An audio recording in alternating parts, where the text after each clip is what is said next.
Méditation du résident. 14e épisode. Vu la propagation de cette épidémie qui a pu s'infiltrer dans notre pays à travers quelques voyageurs venus de l'étranger, et au vu de cette situation critique dont à présent souffre l'humanité, en dépit de ces restrictions sévères, la privant de sa liberté irréprochable dont elle jouissait à longueur de journée. En ces circonstances cruciales, presque la quasi-totalité de la population est assiégée chez soi, suite aux appels répétés par différents organismes habilités à sensibiliser les citoyens sur la dangerosité de la pandémie en croissante escalade.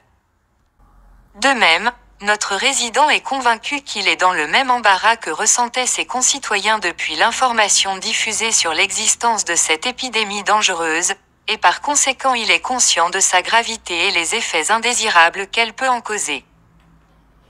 Il s'attendait à affronter de pires circonstances tant que cette pandémie continue de persister, sans doute, il prévoyait un scénario craintif le laissant imaginer qu'au cas où il est exposé à un malaise, personne sauf sa femme avec l'assistance d'Allah, pourrait supporter le lourd fardeau qui pèsera lourd sur ses épaules. Avec une sérénité absolue, il se voit obligé de prendre la situation au sérieux décidant de se conformer aux différentes initiations nécessaires, de précaution contre la pandémie. Son unique souci est de sensibiliser sa famille, et leur inculquer la façon d'appliquer à la lettre les règles d'hygiène et la propreté des lieux, afin de s'immuniser d'une éventuelle contamination. Il veut à tout prix appliquer à la règle toutes les instructions lancées à cet effet pour essayer de protéger sa famille de cette maladie périlleuse. Notre ami vous donne rendez-vous juste après l'extermination de cette tragique épidémie Inch'Allah, pour vous faire part des nouvelles de son dossier qui se heurte à présent à de nombreux obstacles, en raison d'une multitude de rouages administratifs. Commentaire. Ulkarch Hassan. Nous lui souhaitons bonne chance et très bonne santé. Elousen Soualine. Merci cher ami Lassen de nous avoir emportés dans une histoire qui illustre le vécu quotidien de notre résident, ses préoccupations et surtout sa persévérance à réaliser le rêve de disposer d'un abri au même titre que ses voisins. Peut-être que les conditions actuelles ne sont pas favorables à la relance de son projet vu l'obligation de confinement auquel tout le monde est soumis. Personnellement, je recommande à notre ami résident ainsi qu'à nos chers frères de se conformer aux règles et directives décrétées au sujet de cette pandémie, et profiter des nouvelles conditions pour faire un travail sur soi et sur son entourage, en se basant sur la prière, le jeûne, la méditation, la charité et tout ce qui nous rapproche du bien et de bon sens. Que Dieu le Tout-Puissant protège toute l'humanité de cette rude épreuve. Lassen Boussouga Oublal. En effet mon cher frère, du moment qu'on est dans cette situation critique de confinement, je vois que c'est l'occasion pour tout le monde de se confier à Dieu et de l'implorer à soulever ce fléau ravageur des vies humaines. Se concentrer aussi sur plusieurs points cités dans votre commentaire, afférents aux enseignements que notre religion nous prodigue, de suivre nous compassionnera des bienfaits et du pardon du Tout-Puissant. Mohamed Choukrani Baji.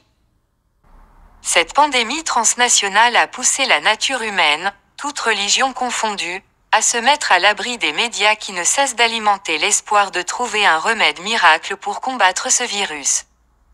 À tel point que certaines personnes profanes du savoir pour se prémunir contre ce fléau, utilisent des encens et de l'armoise, d'autres utilisent des produits antiseptiques.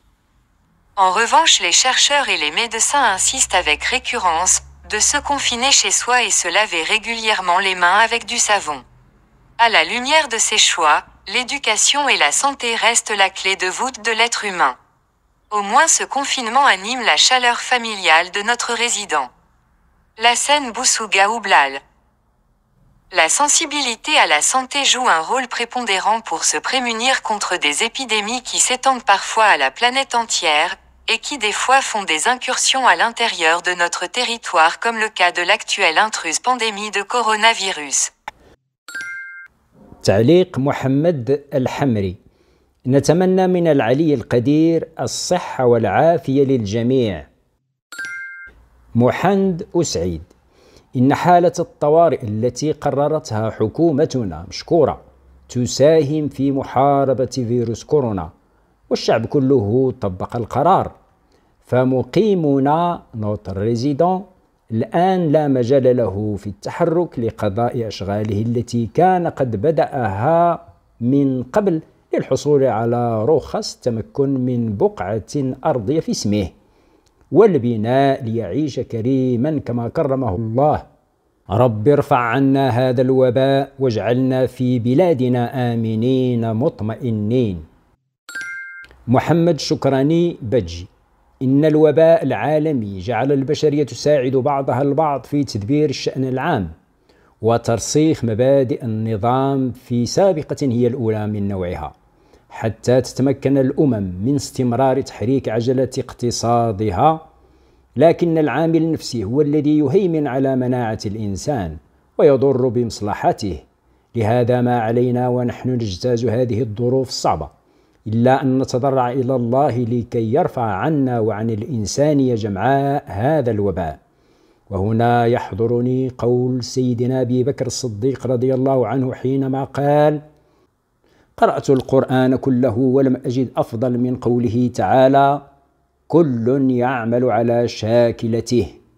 قيل: شاكلة الإنسان المعصية وشاكلة الله المغفرة. سورة الإسراء. وقد صادف البلاء هذا يومي الإسراء الخميس والجمعة الماضيين. اللهم اغفر لنا ذنوبنا وارفع غضبك عنا يا أرحم الراحمين. باجي.